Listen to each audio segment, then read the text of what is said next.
자리에 앉아도 되겠습니다. 질문 먼저 하시겠어요? 네. 자신을 소개해 주세요. 네, 저는 학교에서 체육을 배우면서 항상 체육을 왜 배울까라는 고민을 하였습니다. 즉, 체육의 가치는 무엇일까라는 의문을 품었습니다. 체육은 교육의 의미를 내포하기에 인격적 완성을 목표로 하는데 과연 이러한 단순한 신체 활동들이 정말로 인격적 완성을 이뤄낼 수 있을까라는 고민이 되었습니다. 그러나 이러한 의구심은 고등학교에 올라가 한 연교시 체육시간 활동을 통해서 해소되었습니다. 연교시 체육시간 속에서 친구들은 주체적인 체육활동을 통해 자기 성장을 이루고 또 사회성을 함양하는 모습에서 추상적인 체육교육의 의의를 직접 체감하였습니다. 그래서 저는 체육교사로서 학생들이 행복한 삶을 살 수 있도록 하는 체육 수업을 하자라는 꿈을 가지게 되었습니다. 그 이후 스포츠 리터러시라는 책을 통해서 학생이 행복한 삶을 살기 위한 체육 수업은 스포츠 리터러시 교육임을 확인하였고 학생들에게 운동 소양을 쌓을 수 있는 체육 수업을 제공함으로써 제 교육적 목표를 이루고 싶습니다. 학생이 이 학교에 지원한 동기가 뭔지 알 수 있을까요?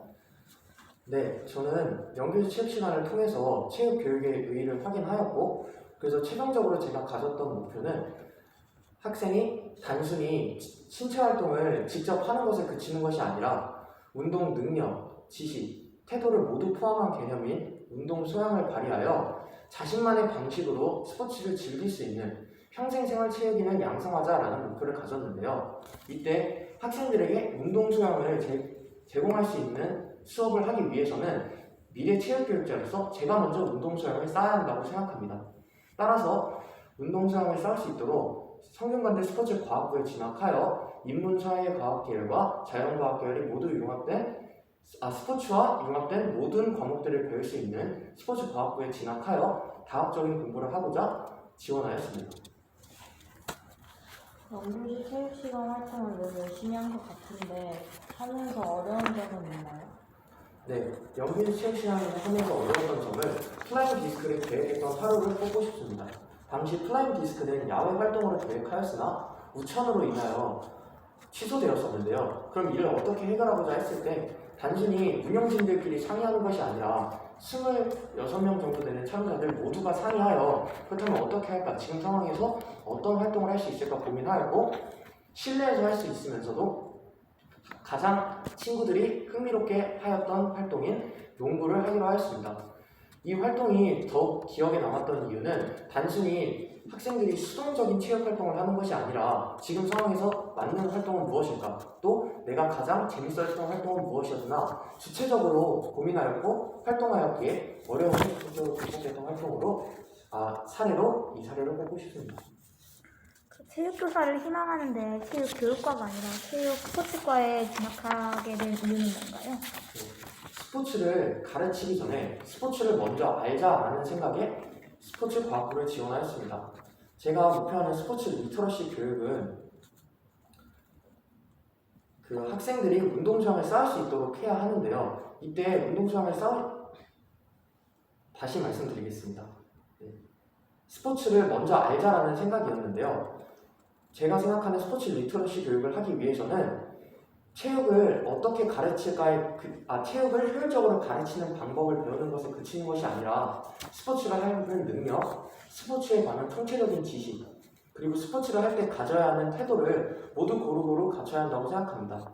그리고 이러한 스포츠 자체에 대한 탐구는 체육교육과보다는 스포츠과학부에서 더욱더 깊고 넓게 공부할 수 있을 거라 생각했습니다. 이러한 관점에서 성균관대학교에서만 배울 수 있는 스포츠 뉴 테크놀로지, 스포츠 커뮤니케이션, 글로벌 스포츠 이슈, 스포츠 국제관계 등과 같은 스포츠 자체에 대한 탐구를 더욱더 진행해 나가고 싶습니다. 본인이 읽은 책 중에 지망하는 학과와 가장 연관이 되는 책 한 권만 꼽아볼래요? 네, 스포츠 리터러시라는 책을 꼽고 싶습니다. 연기시 체육 시간을 통해서 학생들에게 행복한 삶을 살자라는 추상적인 교육적 목표를 세웠지만 이를 구체적으로 어떻게 실현할까라는 고민을 하던 와중 이 책을 만나게 되었습니다. 이 책에서는 학생들이 단순히 직접 운동을 하는 것에서 그치는 것이 아니라 스포츠에 관한 지식에, 예를 들어 스포츠 클럽에 관한 역사를 탐구한다거나 아니면 스포츠 경기를 관람한다거나 스포츠를 할 때 가지는 태도를 어떻게 갖춰야 할까라는 고민을 하는 등 단순히 직접 하는 것을 넘어선 자체로 스포츠 문화를 향유하는 평생생활 체육인을 양성하자는 스포츠 리터러시 교육의 목표를 가질 수 있었기에 이 책을 꼽고 싶습니다. 이 책은 체육 교사로서 제 목표를 더욱더 구체화할 수 있었던 독서 활동이었습니다. 코로나 이후로 자신이 선택한 전공과의 관련성이나 직업의 세계가 어떻게 변할 것이라고 생각하나요? 포스트 코로나 시대에 체육교육의 가장 큰 변화는 신체 활동이라는 도구를 어떻게 활용하는 것일까라는 의문을 풀어야 한다고 생각합니다. 신체 활동은 체육을 타 교과와 구분지어줄 수 있는 가장 핵심적인 요소이자 본질적인 도구입니다. 기존의 대면 체육 수업에서는 신체 활동을 직접 하는, 운동을 즐기는 이러한 단순한 형태에서 머물렀다면 현재 포스트 코로나 시대에는 이러한 한정적인 활용에서 더 확장되어야 한다고 생각합니다. 예를 들어 신체 활동의 의미는 무엇인가? 또 신체 활동을 내 삶에 어떻게 적용할 수 있을까? 그리고 신체 활동을 다른 교과와는 어떻게 연관지을 수 있을까 등 신체 활동에 대한 다각적인 탐구를 해야 하고 이러한 확장된 활용을 해야 한다고 생각합니다. 따라서 그리고 이러한 체육교육의 방향은 비대면 체육 수업으로도 충분히 실현 가능하다고 생각합니다. 그러한 점에서 저는 먼저 신체 활동을 단순히 하는 것에서 더 다각적으로 활용하는 체육교육의 패러다임 전환이 먼저라고 생각하고 이를 뒷받침하기 위해서 뉴테크놀로지 기술들이 도입되어야 한다고 생각합니다. 이러한 관점에서 성균관대학교의 스포츠 인터랙션 사이언스 대학원이 흥미롭게 다가왔습니다. 이 대학원에 진학하여 빅데이터를 통해 스포츠를 알아보고 또 디지털 헬스케어 기술들을 배우는 등 미래 원격 체육 교사로서의 길도 대학원 진학의 길을 열어놓고 싶습니다.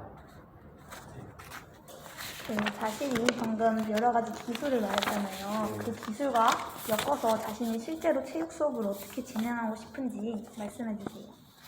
예를 들어 디지털 헬스케어 기술 같은 경우엔 학생들이 단순히 학교에서 하는 것처럼 그냥 농구를 하고 축구를 하는 것에 그치는 것이 아니라 내 삶에서 내 건강을 어떻게 더 증진시킬 수 있을까라는 것을 고민하고 예를 들어 그 활동이 러닝이라면 내가 러닝을 얼마나 뛰었는지 또 거리의 측면, 또 그리고 시간의 측면, 또 속도의 측면, 심장 박동수 등 이러한 것들을 뉴테크놀로지를 통해서 학생이 과학적이고 객관적인 피드백을 받을 수 있다고 생각합니다. 이렇게 뉴테크놀로지가 도입된 체육 수업이라면 학교 일과표에 규정되어 있는 체계화되어 있는 수동적인 체육 수업에서 자율적으로 또 유연하게 체육 수업을 운영할 수 있게 이러한 체육 수업을 생각해 보았습니다. 가장 좋아하는 운동과 그 이유를 얘기해 주세요. 농구를 뽑고 싶습니다. 농구는 다른 종목들과 다른 점을 가지고 있다면 바로 스트릿볼 문화입니다. 농구를 동네에서 하다 보면 모르는 사람과 같은 팀을 하게 되고 그래서 그 사람들과 서로 공유하고 자신의 기술을 전달해주고 또 상호작용하며 새로운 대인관계를 형성하기도 하는데요. 이러한 점이 스포츠를 매개로 사회적 활동을 한다는 점에서 생활체육의 이상적인 모습이라고 다가와 매력적으로 느껴졌습니다. 저 또한 동네 농구장에서 농구를 하던 중 그 아저씨 분들과 함께 농구를 하게 되었고 현재는 격주로 한 번씩 하고 있는데요. 그 아저씨 분들께서는 자신 세대의 농구 대잔치 시절을 말씀해 주신다거나 말씀해 주시고 저는 현재 NBA에 있는 유망주 혹은 농구 기술을 알려주는 농구 유튜버를 추천하는 등 다양한 상호작용을 하고 있습니다. 제게 성균관대에 입학의 기회가 주어진다면 농구 지도실에 가입하여 실내 코트에서만 농구를 하는 것이 아니라 학우들과 다양한 야외 코트에 나가서 이러한 농구를 즐김과 동시에 다양한 대인관계를 형성해 나가고 싶습니다. 가장 존경하는 인물은 누구인지 알려주실 수 있나요? 네, 중학교 때 담임 선생님을 뽑고 싶습니다. 중학교 담임 선생님은 저와 2년을 함께 하셨었는데요. 당시 그 담임 선생님의 즉 저희 반의 교훈은 즐겁게 살자였습니다. 기존의 선생님들은 대부분 하지마 하며 제 행동을 제약하곤 하셨는데요. 그 선생님께서는 제가 하는 것을 말리지 않고 그 활동에서 어떤 즐거움을 찾아갈 수 있을까를 고민하며 제가 능동적으로 즐거움을 찾아갈 수 있는 토대를 마련해 주셨습니다. 단순히 말리는 것이 아니라 학생에게 기회를 제공해 준다는 점에서 참 감사하게 다가왔던 분인데요. 이 선생님을 내비게이션이 아닌 지도 같은 교사라고 표현하고 싶습니다. 내비게이션은 목적지를 설정하고 그 목적지에 맞는 최단 경로를 알려준다는 점에서 많은 선생님들과 닮아 있습니다. 그러나 지도는 다양한 목적지를 단순히 보여주고 또 그에 맞는 다양한 길을 보여주고 그 모든 선택은 지도를 들고 있고 지도를 보는 이에게만 달려 있습니다. 선생님께서는 단순히 그 즐거움을 찾을 수 있는 활동들을 보여주셨고 저는 그 활동 중에서 이 활동을 하면 즐겁겠다. 그 선택지에서 공부도 있었고 또 제 체육교사라는 꿈을 찾는 선택지도 있었습니다. 따라서 이 선생님처럼 꿈을 보여주는, 꿈을 찾아가는 길을 제공해주는 교사를 하자라는 꿈을 가지게 되었습니다. 이러한 꿈을 가지게 된 점에서 이러한 꿈을 찾게 해준 선생님이시기에 저는 이 선생님을 가장 존경하는 인물로 꼽았습니다. 끝났어. 11분.